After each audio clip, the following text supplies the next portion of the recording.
Welcome back to Morning Joe. The Senate Intelligence Committee will examine American extremist groups like those who attacked the United States Capitol on January 6th. The committee's new chairman, Democratic Senator Mark Warner of Virginia, plans to do a, quote, significant dive into the anti-government movement in the United States. The committee will also look into ties the groups have to organizations in Europe, as well as to Russia's amplification of their messages. Joining us now, NBC News correspondent covering national security and intelligence, Ken Dilanian. Ken's out just this morning with new reporting.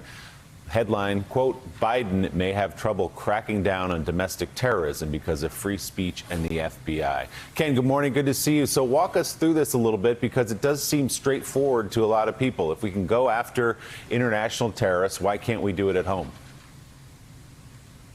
Good morning, Willie. Well, I took a deep dive into this, and I found that there are really two main reasons it's going to be harder. And one is a reason of law and the Constitution and free speech. But another is a reason of culture and politics inside the FBI. The law is pretty clear. We don't designate domestic terrorist organizations in this country the way we do Al-Qaeda and ISIS, and the way other countries like Canada designate domestic organizations. Canada designated the Proud Boys the other day as a terrorist organization. We don't do that. So that takes away some legal tools that are used against Al-Qaeda and ISIS sympathizers, particularly a statute that penalizes material support for terrorism.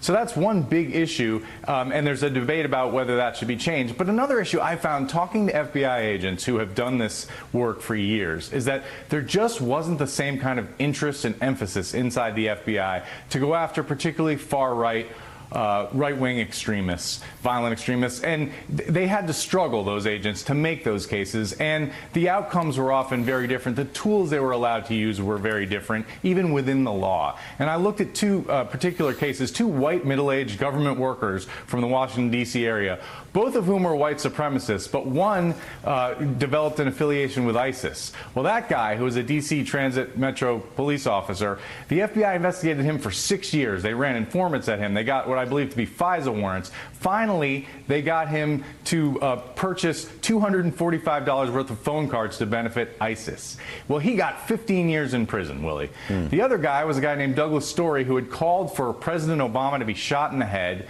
They also ran an FBI informant at him. That was a rare thing in these kinds of cases.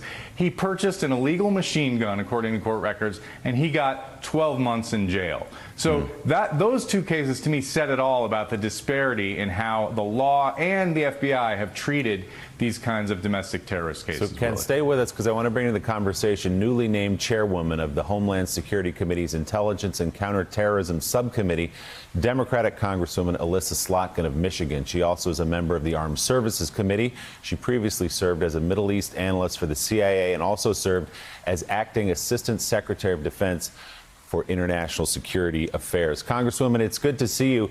You were on this show a few weeks ago and said something that I think jumped out to a lot of people. I just want to read it quickly. The post-9/11 era, where our greatest threats to national security were external, is over.